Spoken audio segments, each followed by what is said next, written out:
A boy, a song, and a secret no one was meant to find. At a school talent show in Dallas, 7-year-old Lucas steps on stage to sing for his sick mother. But among the crowd sits Gary Vermont, a millionaire whose past was shattered when the woman he loved vanished without a word. As the boy sings Eternal Hearts, Gary freezes. It's the song he wrote. With Vivian. The voice. Yeah, is the name. Everything points to one impossible truth. Lucas might be his son.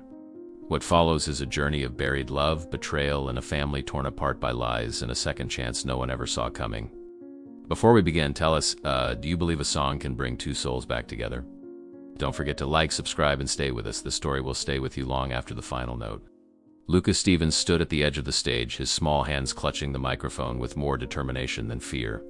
He wore a plain white shirt, slightly too big, tucked into dark jeans. His hair, neatly combed by someone who clearly cared, framed a face that looked far older than his 7 years. When the announcer called his name, he nodded once and walked forward, not with the flamboyance of a child seeking applause, but with the quiet resolve of someone who knew this moment meant something bigger than himself. In the front row, Gary Vermont barely registered the name.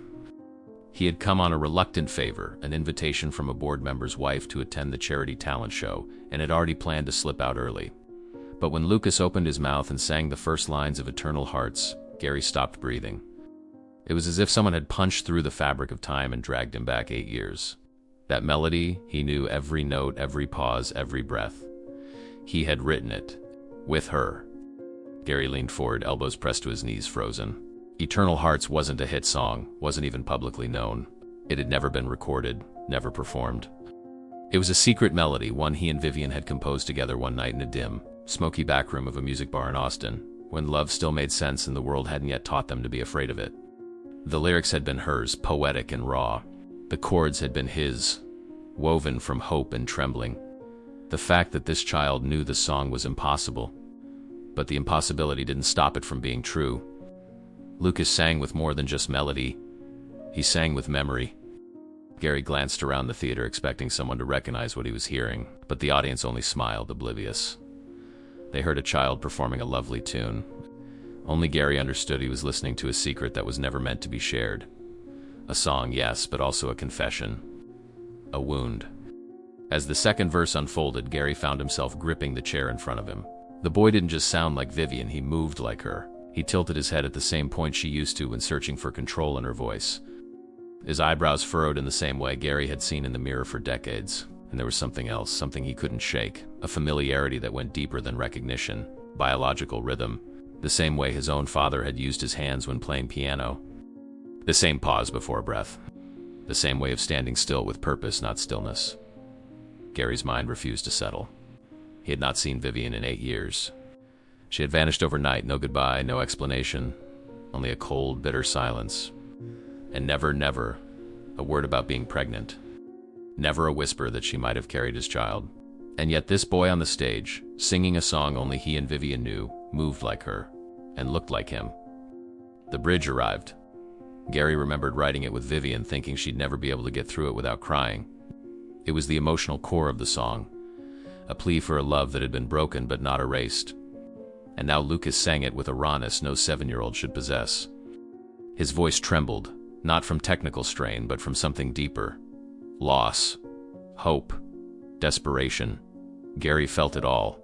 The same helpless ache he had felt when Vivian left. The same unresolved agony that had haunted his quietest moments. Who had taught this boy the song? Who had filled his lungs with these words?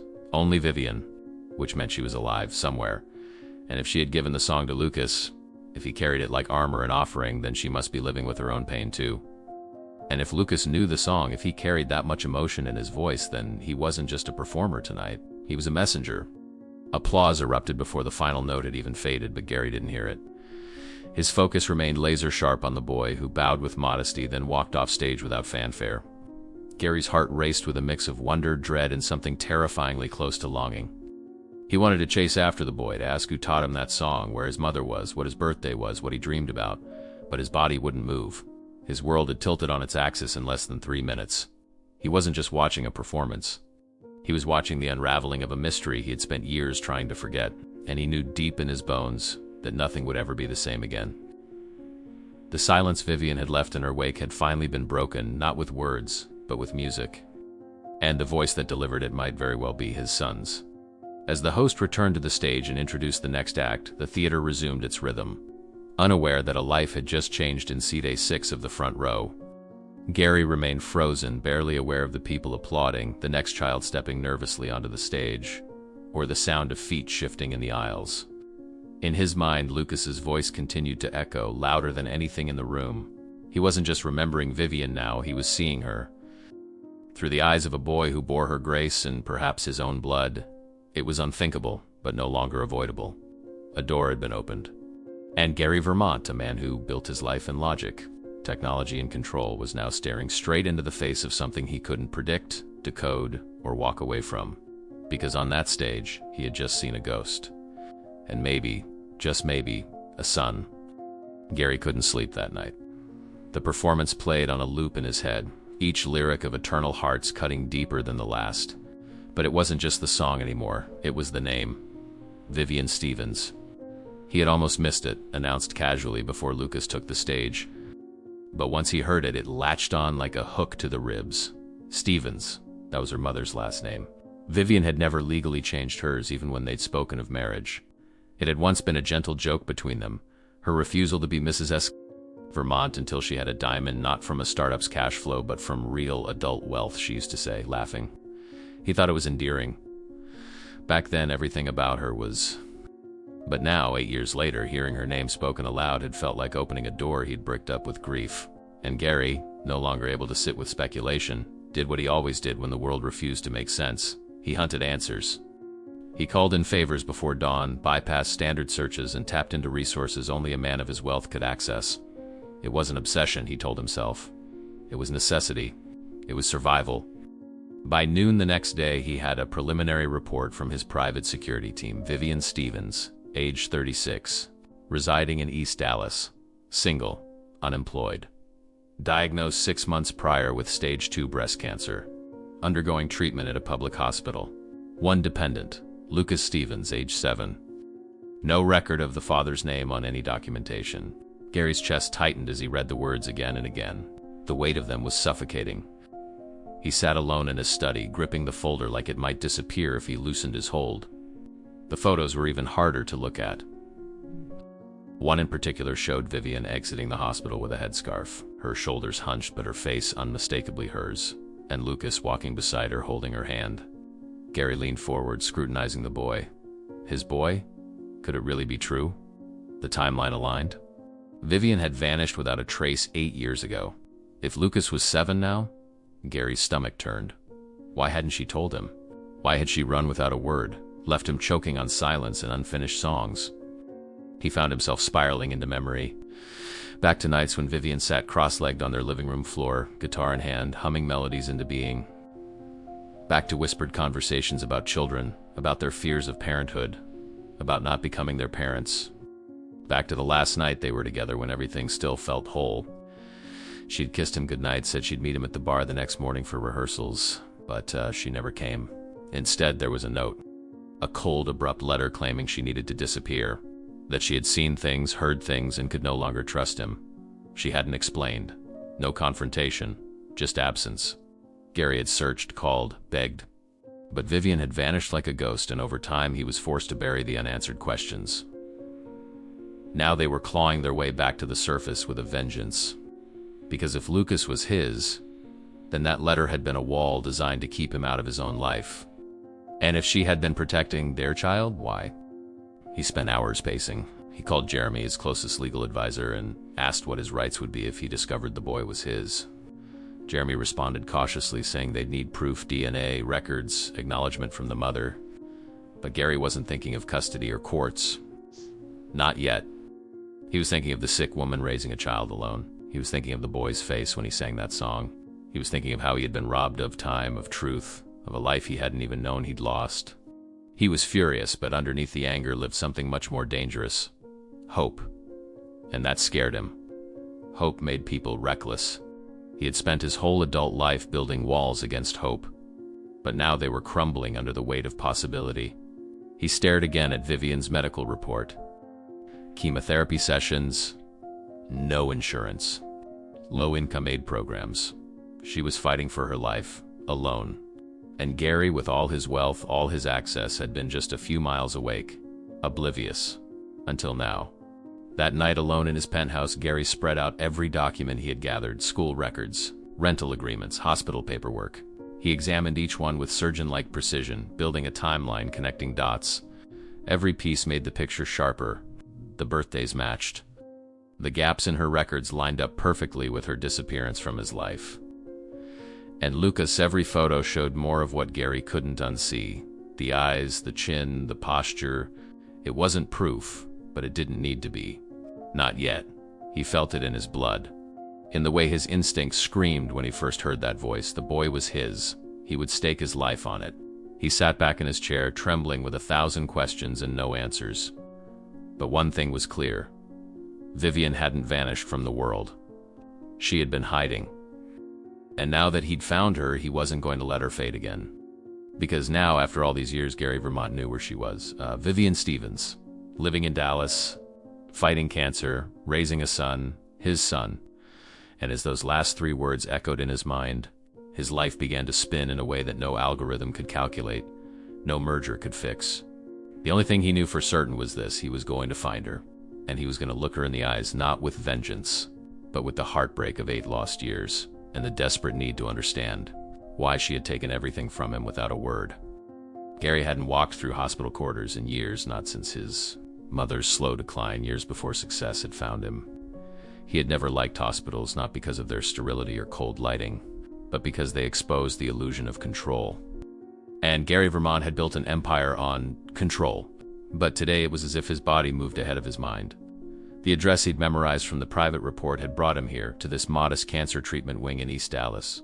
The receptionist hadn't asked many questions, just a name. "Vivian Stevens?" she'd said. She should be down in Imogen. So he walked past rooms with half-closed curtains, past nurses scribbling on clipboards, past patients sitting still with 4 poles. He was rehearsing what to say when he turned a corner, and everything inside him came to a halt. She was there, just like that.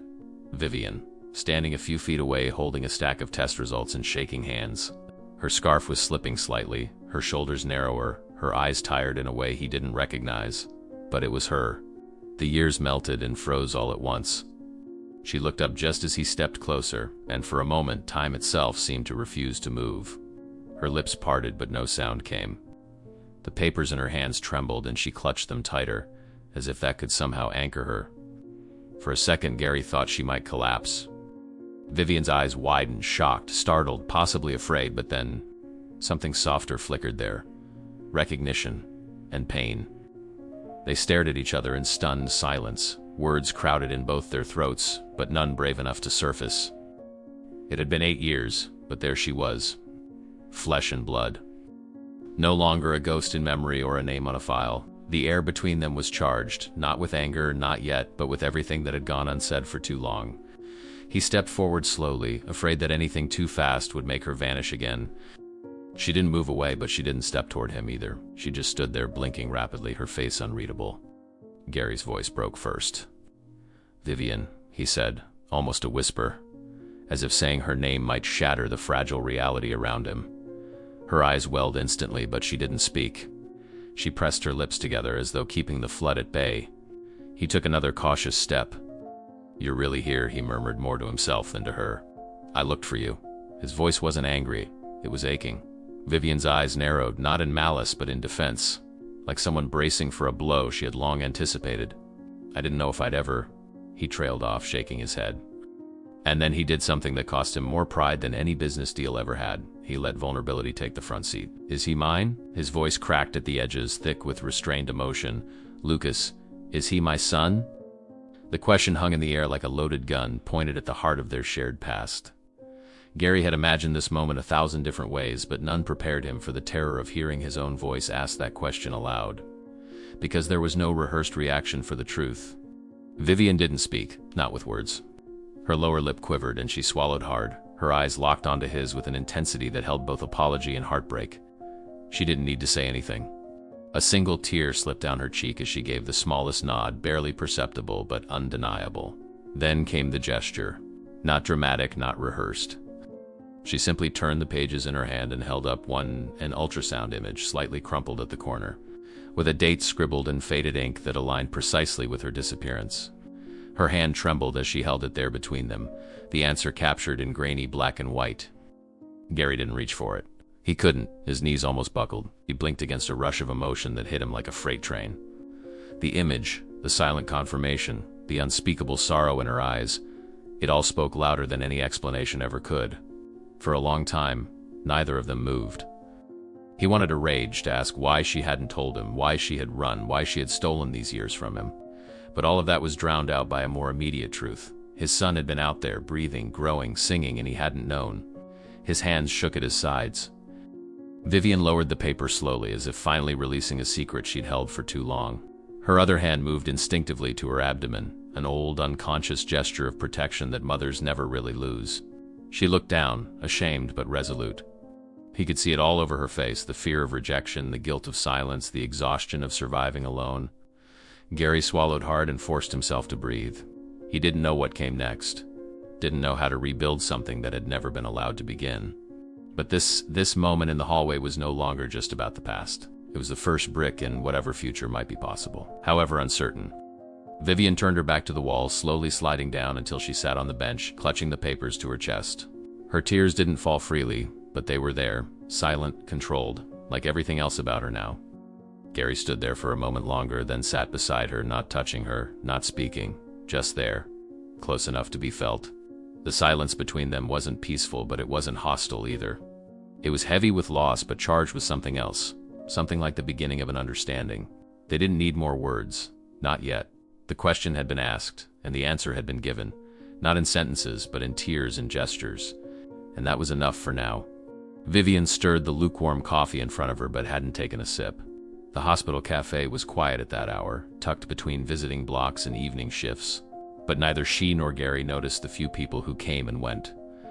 They sat across from each other at a corner table, hands resting stiffly on either side of the tray like participants in a negotiation neither of them wanted, but both knew was long overdue. Vivian hadn't spoken much since the hallway. But now, with the weight of the truth pressing against her chest, she looked at him, really looked at him, and saw not the man she had left, but someone older, weathered, and still carrying the pain she'd once believed was hers alone. Gary watched her with careful eyes, not impatient but bracing. He had asked for the truth, and she had promised it. Still, for a moment, she hesitated. "Do you remember Rebecca Mitchell?" she asked finally, voice barely audible. Gary blinked, confused at first, then nodded slowly. "Yeah. She was one of the first major investors during our Series A," he said. "What does she have to do with this?" Vivian swallowed hard, eyes fixed on a crack in the table's laminate. "She came to me," she said. 8 years ago. She said she was looking out for me, claimed you were sleeping with her, using me for inspiration while planning a future with someone else." Gary stared at her, stunned. She went on, her voice steadier now, as if the telling itself was an act of reclamation. "She showed me pictures of you two together, messages that sounded personal, emails. I didn't want to believe it. But then she gave me this envelope with letters. Supposedly from you. One of them said you never loved me, that I was just a phase." Her hands trembled as she pressed them flat on the table. "I was pregnant. I didn't even know yet. I was already scared. And when I read those words, saw those images, it broke me in a way I didn't think was possible." Gary couldn't speak. His mind raced, trying to recall anything, any interaction that might have hinted at Rebecca's obsession, any red flag he had ignored. He felt the air thicken, not with disbelief, but with a dawning sense of betrayal that reached far beyond Vivian. "I left that night," she continued, softer now. "I didn't wait for you to explain. I didn't even tell my mom. I just packed a bag, bought a bus ticket, and disappeared. I thought I was protecting myself, protecting our child. I thought you had chosen her over me, and I couldn't bear the idea of being humiliated any further." Her voice cracked at the end, but she didn't cry. The tears had long since dried. Gary leaned back slowly, still processing. "Vivian," he said, barely getting her name out, "I never wrote those letters. I never sent those messages. I had dinner with Rebecca once after she signed the term sheet, and it was strictly business. She flirted, yeah, but I never engaged." His voice was tight with anger now, not at her, but at himself. "I should have seen it. She kept showing up, offering to help with the PR rollout, inviting me to events. I pushed her away, but I didn't think she'd go after you. Vivian closed her eyes as if trying to block out the memory. She said you'd deny it, that if I confronted you, you'd spin it, that you were too good at manipulation and I wasn't strong enough to see through it. And after everything she showed me, I didn't give you the benefit of the doubt. I just ran. Gary leaned forward, his voice low, controlled. You were manipulated, Vivian, led to. She played us both, and she took from me a son I didn't know I had. That wasn't your fault, that's on her. He paused. And I'll prove it. Vivian looked at him then, eyebrows knit, unsure what he meant. Gary's expression had shifted, no longer shock, no longer just pain. It was resolve. The same look he wore in boardrooms when closing deals that no one believed possible. She forged documents, he said. She used my name to break a life apart, that's a crime, and I'm not going to let her walk away with it. For the first time in days, Vivian's gaze softened. She saw the man she once trusted, the man she had loved. Not the myth, not the betrayal she had come to believe, but the real person behind all of it. And what will you do? She asked, voice barely above a whisper. Gary leaned back, exhaled deeply, then looked her in the eye. Everything I should have done 8 years ago. I'll find those emails, track the server origins, subpoena her communications if I have to. I have the resources now, and I'm going to use every damn one of them to expose what she did. And she doesn't get to destroy lives and vanish into the shadows. Vivian didn't smile, but something loosened in her shoulders. You don't have to fix it all, she said quietly. I just needed you to know. Gary shook his head. I'm not doing this out of guilt. I'm doing it because it's right. And because if there's even a chance we can rebuild some version of what we lost, I need to start with truth. Vivian nodded slowly, finally lifting her coffee and taking a small sip. For the first time in years, there was a fragile thread of understanding between them. In that small hospital cafe surrounded by vending machines and half-empty sugar packets, a new chapter had begun, not out of forgiveness, not yet, but out of clarity. Vivian had finally spoken the truth she'd carried like a stone for nearly a decade. Gary had heard it, absorbed it, and answered not with accusation, but with the kind of determination that had once made him unstoppable in business, and now made him unstoppable in the pursuit of family. He looked at her no longer as a ghost from his past, but as a woman still fighting, still standing, still here. And for Gary Vermont, that was enough to ignite something far more powerful than rage: purpose. As they both stood from the table, neither said a word. But it was understood that Becca Mitchell would be exposed. And Gary, for the first time in years, was going to war for something that actually mattered. Lucas had always watched from the edges. It was how he'd learned to read the world through fragments, pauses, and the tones people didn't realize they used. He sat quietly in the corner of his mother's hospital room, holding his sketchpad, pretending to draw while his eyes followed every move between her and the man he only knew as the one from the theater. There had been whispers between nurses, sideways glances exchanged. But Lucas didn't need gossip to know something had changed. His mother smiled differently now, thinner and unsure, and her voice grew quieter when Gary was near. Lucas didn't interrupt. He didn't ask questions. He had learned early that adults often didn't know how to answer them anyway, but he noticed things. The way Gary brought her tea without asking how she liked it because he already knew. The way his mother didn't flinch when he touched her hand. And most of all, the way Gary looked at Lucas, not like he was a burden or a mystery, but like he was someone. Gary didn't try to force anything. That was what Lucas appreciated most, even if he couldn't have put it into words. He didn't come in with grand gestures or empty promises. He didn't offer toys in exchange for affection or ask invasive questions. He simply appeared. Once, Lucas had been sitting in the hallway while his mother underwent tests, legs swinging off the edge of the plastic bench. Gary sat down beside him, slowly unwrapping a sandwich. Without a word, he tore it in half and handed a piece over. Lucas took it. That was it? No, you hungry? Or want to talk? Just a gesture. Later, there was a small action figure left on the windowsill. Lucas never saw Gary put it there, but he knew it was him. He never mentioned it aloud, just kept it in his backpack, hidden under a book. It wasn't that he didn't want to connect. He just didn't know how to let himself hope. Vivian noticed the quiet exchanges but said nothing. She was exhausted, emotionally and physically, and some part of her was afraid of pushing too much. She had spent years preparing Lucas for a life without a father, had taught him to be strong, to be careful with trust, to rely on no one but themselves. But now, Gary's presence disrupted all of that, not in an intrusive way, but in a steady, undeniable rhythm. There was a song Vivian used to sing to Lucas at night before her voice grew too weak. Gary found himself playing the melody one evening, softly on the guitar at the foot of her bed. He didn't sing. He just let the notes speak. Lucas, half asleep on the couch in the corner, peeked through his lashes. He knew that tune. It belonged to his mother. But the man played it like it belonged to him too. That night, Lucas didn't ask who Gary was. He just watched him, really watched him, for the first time. Gary, for his part, felt the weight of every moment. He had no script, no playbook, no way to undo the lost years. But he understood enough to know this wasn't a situation to be conquered. It had to be earned, one breath at a time. He'd been a CEO, a negotiator, a builder of companies. But this was different. Lucas didn't need a hero. He didn't need fireworks or fairy tales. He needed someone who stayed, so Gary stayed. He was there during the early mornings when Vivian couldn't lift her head, during the long silences in waiting rooms, during the moments when Lucas would inch closer without even realizing it. He learned that Lucas liked apple slices without skin and that he always drew suns in the corners of his pages. He didn't ask why. He just kept bringing apples and smiled at every new drawing without asking what it meant. It took time. Trust doesn't bloom overnight in children who've known absence. But the moments began to stitch themselves into something fragile and real. Lucas started answering when Gary asked if he wanted orange juice. He no longer flinched when Gary sat beside him.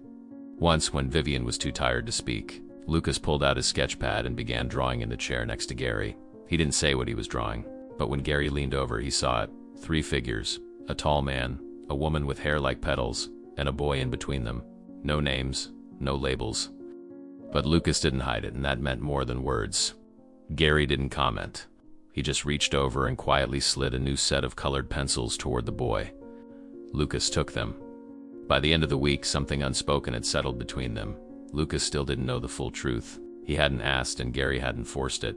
To Lucas, Gary was still the man from the theater, not a father, not yet, but the walls were thinner now. The silence between them wasn't cold. It had become a place where understanding could grow without pressure. In his own way, Lucas was learning what presence felt like. Not just someone who appeared, but someone who returned. Someone who stayed. When Gary handed him a guitar pick one afternoon, an old one, worn around the edge, Lucas took it and held it in his palm for a long moment before slipping it into his pocket. He didn't say thank you. He didn't have to. The connection had begun. Quiet, cautious, and real. Vivian had always carried her pride like armor. It had been her compass during the long nights when Lucas coughed and there was no one to call. It had kept her upright through underpaid jobs, empty refrigerators, and unspoken fears.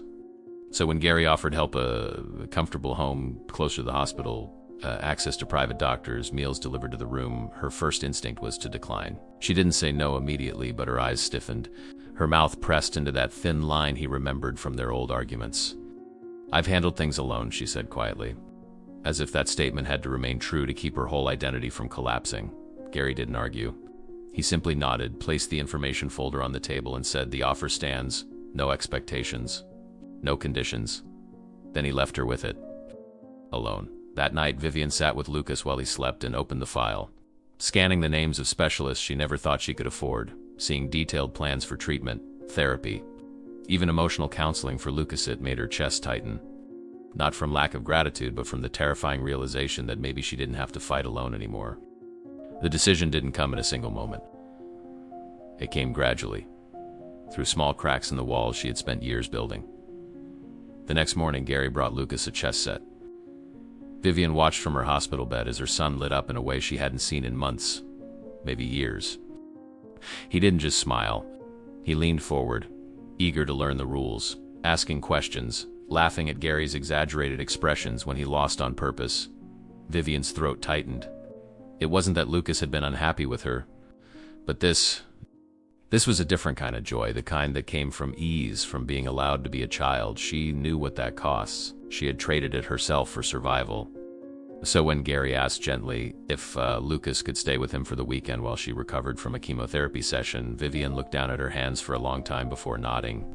"Just make sure he eats real food," she said, half joking. Gary smiled. "No promises about the vegetables," he replied, and for the first time she didn't feel small for accepting help. She felt something else, relieved. Lucas didn't question the arrangement. He adapted with the fluidity of children who've learned to carry grief without asking why. At Gary's house, he found new corners to explore. Bookshelves taller than he could reach, and a room waiting for him, not decorated like a showroom, but filled with simple, thoughtful details. His favorite color on the walls. a lamp shaped like a star, shelves ready to be filled with whatever he chose. Gary didn't hover. He gave Lucas his space, let him build routines at his own pace, and in return, Lucas began to bloom. At night, Gary would play the guitar, and Lucas would hum along or tap a soft rhythm on the couch cushion. They didn't talk about what it meant. They just shared time. Meanwhile, Vivian rested, her body slowly rebuilding what the cancer had tried to take. She missed Lucas terribly, but the image of him running through Gary's hallway, barefoot and carefree, made the ache bearable. She called every night. Lucas told her what he ate, what he played, the new joke Gary told him, and every night Vivian hung up feeling just a little stronger. It wasn't until the third hospital visit that something unspoken began to form. Between Vivian and Gary. Not romantic, not yet, but deeper than mere logistics. After her chemotherapy session, Gary waited by her bedside while the nurse adjusted her for. He didn't speak. He simply sat, reading a book, occasionally glancing over to see if she needed anything. When she fell asleep, she woke hours later to find a note on her tray. Lucas beat me in chess. I think he cheated. She chuckled softly, pressing the note to her chest. Later that week, they began talking not about the past, but about school options, medication side effects, what Lucas liked to eat when he was stressed. These were the conversations of parents, not partners, not adversaries. Just two people building something fragile and necessary. The word "we" began to slip into their sentences. We'll take him to that new pediatrician. We should ask about therapy for the transition. It wasn't love, not yet, but it was unity, and it was enough. Vivian's mother, who visited on Sundays, noticed the shift. "You look lighter," she said one afternoon. Vivian didn't answer right away. She looked across the room where Lucas was curled up beside Gary, both of them watching an animated movie, sharing a bowl of popcorn. "I think I finally stopped believing I had to do everything alone," she said. Her mother squeezed her hand, eyes misty. "It's not weakness," she whispered. "It's love, Vivian.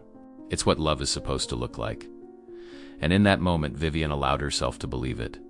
That maybe, just maybe, strength wasn't always about standing alone, but about knowing when to let someone stand with you. That night, she called Gary to say thank you, but the words came out differently. "I'm glad he has you," she said. Gary didn't respond right away, but when he did, his voice was firm and honest. "He has us." Vivian still hesitated sometimes. Pride didn't vanish overnight. But every time she saw Lucas smiling freely, resting azilely in the presence of both adults who loved him, she surrendered a little more to this new reality. A reality where her fight didn't mean denying help. A reality where her son could have more than she ever thought possible. Gary didn't try to take her place, and she didn't ask him to prove himself. They moved forward like two halves of something broken, learning to support the same center. Vivian, who had built a fortress around her heart, began lowering the gates, not because Gary asked her to, but because Lucas had shown her it was safe. And as she watched her son laugh over a chessboard or fall asleep with a guitar lullaby in the background, Vivian finally saw what they had become. A family, not by force, but by choice. Not perfect, but present. A mother, and now. Two fathers in the only way that mattered. The courtroom didn't buzz with excitement. It held a kind of quiet tension, the kind born not from curiosity, but from consequences long overdue. Rebecca Mitchell sat behind the defense table, her posture rigid, her gaze flickering only when absolutely necessary. She looked nothing like the powerful woman she had once been, the poised investor who had sat in boardrooms, who whispered in ears, who played people like pieces on a chessboard. Now stripped of her designer armor and encircled by truth, she was simply another defendant facing the cost of her own cruelty. The evidence was overwhelming. Emails carefully traced. Doctored photos exposed. Testimonies from former employees who, emboldened by the investigation, came forward to admit what they had once enabled. The court heard how Rebecca had used her influence not to empower but to control, how she orchestrated the perfect emotional ambush on Vivian with recordings and images designed to destroy not just love, but dignity. Each detail was a blade reopening wounds Gary and Vivian had fought hard to stitch shut. And yet they sat in silence, side by side, not for revenge, but for justice, for closure, and for Lucas. Gary didn't speak much during the trial. His role was to listen, to confirm facts when asked, to keep his emotions from becoming weapons. But inside, he burned. Not just for what Rebecca had done to him, but for what she had stolen from Vivian, the pregnancy endured alone. The years of fear and financial struggle, the moments lost between him and his son. He looked at Rebecca not with hatred, but with the empty kind of finality that comes after someone shows you who they really are. Vivian, too, held her silence with grace. Her testimony had come earlier, measured, honest, painful. She spoke not to wound, but to illuminate, describing the confusion, the betrayal, the loneliness that drove her away. The judge listened carefully, her expression unreadable. But the jury didn't need theatrics. The truth was too clear, too methodically exposed. By the third day, everyone knew how this would end. What remained was not about conviction, but about closure. The slow, aching process of rebalancing a life thrown off course by one person's obsession. The media predictably devoured the story. Headlines screamed about the CEO love triangle, about the investor's obsession, about betrayal and power and downfall. But for Gary and Vivian, the spectacle didn't matter. They avoided interviews, declined statements, and arrived each morning with quiet determination. For them, this wasn't entertainment, it was excavation. A painful digging through the ruins to unearth what had been buried for too long. Rebecca never apologized, not once. Not even when the verdict was read, guilty of fraud, defamation, obstruction of justice. Sentenced to prison time, barred from corporate practice, her financial empire dissolved. Even then, she only clenched her jaw, as if daring the world to feel sorry for her. But no one did. Not the jury. Not the public. And certainly not Vivian, who, when it was all over, turned to Gary and asked only one thing. "Can we go home now?" Gary nodded. There were no tears of triumph, no victorious smiles. Just a heavy exhale shared between two people who had survived something meant to break them. In the hallway outside the courtroom, Lucas sat cross-legged on the floor, a small notebook on his lap and a colored pencil in his hand. He had grown used to these long days, the quiet tension of adults talking in circles he didn't fully understand. But he understood enough. He understood that the man who now held his backpack and carried him on his shoulders wasn't just the man from the theater anymore. And he understood that his mother, though tired, stood taller now. As Gary and Vivian stepped out of the courtroom, Lucas looked up but didn't say anything. Instead, he turned the notebook toward them. It was a drawing, simple but unmistakable. 3 figures, a man with dark hair and a tie, a woman with long curls and a soft smile, and a boy holding both their hands. Above them, one word, us. Vivian knelt down, eyes misting, and brushed her fingers across the page. Gary didn't speak. He just reached out and rested his hand on Lucas's head. That silent gesture said everything. They didn't speak much on the way home. What was there to say? Some endings arrive with fireworks, but others end in silence, earned not feared. Gary drove while Vivian leaned back, her hand resting lightly on the space between them. Lucas sat in the back seat, humming a melody under his breath, the same one Gary had taught him nights before. The trial was over. Rebecca was gone. But the deeper work, the rebuilding, was just beginning. Still, there was peace in knowing that the lies were no longer standing between them. No more shadows, no more ghosts. Just 3 people trying to figure out how to move forward together. For Vivian, it was the first time in 8 years that she felt the weight in her chest begin to lift. For Gary, it was the quiet confirmation that love, when honest and patient, could outlast even betrayal. And for Lucas, it was the comfort of knowing that the drawing in his notebook wasn't a wish anymore. It was real. A father, a mother, a son. Inside the courthouse, the doors closed behind them with a final click. Reporters turned away, their cameras already searching for the next scandal. But for the Vermont Stevens family, that chapter was finished. Outside, the world continued with its noise and haste. But in that small circle, Gary's arm around Vivian, Lucas's fingers wrapped around his sketchpad, the air felt still. Not empty. Full. Full of what was lost and found, of battles survived and truths reclaimed. And as they walked away from the courthouse steps, they left not as victims or even survivors, but as something new. A family born not of perfection, but of forgiveness, resilience, and quiet, stubborn love. There were no celebrations. Only a shared breath, a held hand, and a drawing in a child's notebook that would never again be erased. It was Vivian's request, softly spoken but deliberate. She waited until Gary had settled into the chair beside her hospital bed. A cup of lukewarm tea in his hand and dark circles under his eyes from a restless night spent checking test results and making calls. "Can you bring the guitar next time?" she asked, not looking at him, but rather at the 4-line running into her arm, as if the vulnerability of her voice might be too much if accompanied by eye contact. Gary hesitated for a moment. She hadn't mentioned music in weeks, not since the trial, not since the slow surrender to the routines of chemotherapy. "The old one?" he asked. She gave a small nod, eyes glistening. "The one we wrote with, that guitar hadn't been touched in years." It had sat in storage behind boxes of old Life, of notebooks filled with lyrics they once scribbled on rainy afternoons and coffee-stained pages of sheet music. Gary understood what she was asking, not just for an instrument, but for a return to something that had been stolen from them. He placed the tea down and leaned in. "I'll bring it tomorrow," he said quietly, as if afraid the moment might vanish if spoken too loudly. When Gary returned the next morning, Lucas was already there, curled up in the corner of the room with a puzzle on his lap and a set of markers nearby. He looked up when Gary walked in, noticing the guitar case in his hand. His eyes widened with curiosity, but he didn't say anything. Vivian's smile was tired but unmistakable. "Did you tune it?" she asked, as Gary pulled the guitar from its case and cradled it like something sacred. "Of course," he answered. "It needed new strings. They were ... old, like us." She laughed, a short, breathy sound that cracked at the edges but felt real. He sat on the edge of the bed and slowly began to strum, uncertain at first. The chords distant echoes of something they had once known intimately. Vivian closed her eyes, her fingers twitching to a rhythm only she could hear. "Let's try the verse," she whispered. He played. She sang. It was shaky, raw, far from the polished harmony they once had, but it was honest. Her voice broke on some lines, and Gary missed more than one chord. But somewhere in the middle of the pain and the rust, their voices found each other again. Lucas sat still on the floor, silent now, his eyes fixed on them as if watching a secret unfold. He didn't interrupt, didn't ask questions.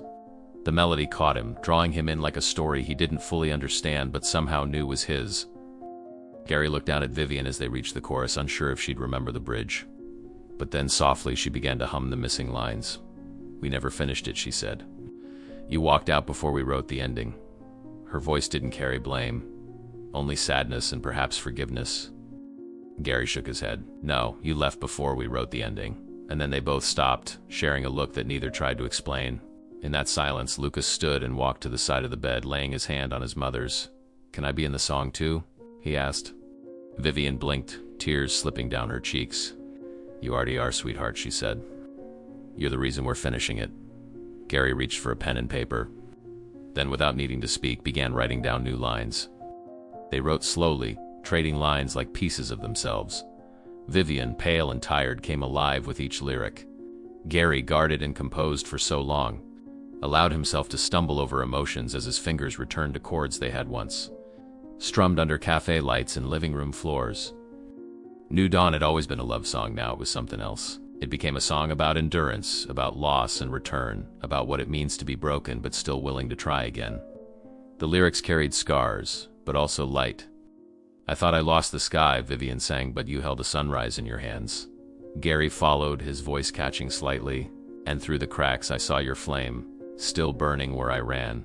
The words weren't perfect, but they were real. And when they sang them together with Lucas watching, they weren't just performing, they were remembering, forgiving, and rewriting the end they never got to write.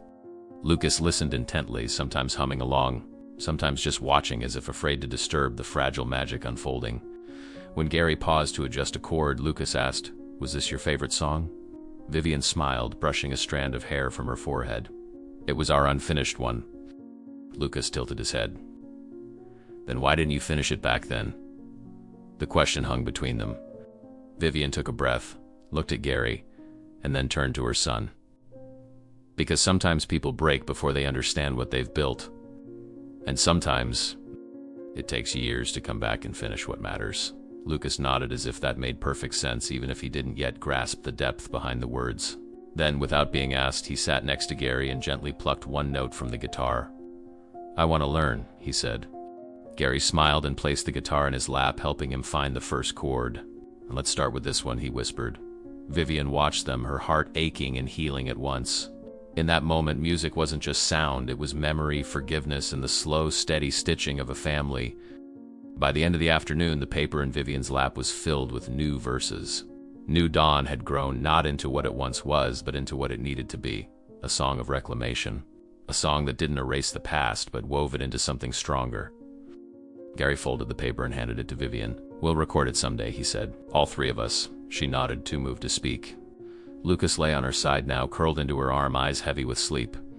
Gary placed the guitar back into its case, careful, like sealing a promise. As he looked at the two of them, his son, his once lost love, he felt something shift. Not closure, but continuation. The kind of continuation that begins not with declarations, but with shared silence and a song reborn. Together, without even realizing it, they had begun writing their future. The pain had brought them back. The music was binding them. And in the faint, unpolished echo of a melody rediscovered, a family found its rhythm again. The song, once broken, was whole. 1 year had passed and the theater stood just as they remembered it, though what it represented had changed completely. Lucas Stevens, now 8, walked through the backstage corridor with more certainty in his step, holding his mother's hand in one and Gary's in the other. The last time he was here, he'd stepped onto that stage with trembling fingers and a heart full of hope, singing a song to try to save his mother. Now, he returned not out of desperation, but celebration. New Dawn was no longer unfinished. It was whole, and tonight, for the first time, it would be performed by all 3 of them together. Gary had arranged everything without fanfare. No media, no press, just a quiet community talent night like the one where it all began. Lucas had asked for it that way. He didn't want a stage filled with strangers. He wanted the people who had walked beside him through the fire to be beside him again as they turned that fire into light. Vivian sat at the edge of the wing in a simple dress, her hair just beginning to grow back. It had been a long road, months of treatment, fatigue, days where she wasn't sure she would wake to see her son grow up, but she had made it. The latest scans were clean. She was in remission. Gary stood beside her, tuning the guitar, eyes flicking to Lucas with a mix of pride and awe. "Are you ready, champ?" he asked, ruffling the boy's hair. Lucas nodded, more serious than his age should allow. "I've been waiting for this all year." Vivian smiled, eyes moist. "Then go shine, baby." As they stepped onto the stage, the lights warmed their faces, but it was the silence of the crowd that struck them. It wasn't the kind of silence born from awkwardness, it was reverent, as though everyone present sensed that what was about to happen was not just a performance, but a moment that carried the weight of something sacred. Lucas took the mic first. His voice was clear, not shaky as before. He introduced the song, but not with facts. He spoke from his heart. "Last year I sang a song for my mom because I was scared I was going to lose her. But I didn't. She fought. She's here. And so is someone else, ... Someone who found me when I didn't even know I was lost." He turned to Gary and smiled, then looked back at the audience. "This is New Dawn. And it's not just our song anymore. It's our story." He looked to both parents, motioned them closer. Gary took a step forward, guitar in hand, and Vivian walked to the second mic. The crowd still said nothing, but hearts pounded in every chest. A child's voice carrying that kind of depth was rare, and they all knew they were about to witness something unforgettable. The first chords filled the air, and Lucas started singing. His voice was stronger, more confident, but still carried the vulnerability that had first broken hearts a year ago. When Vivian joined, her tone was mellow, refined by pain, but also softened by healing.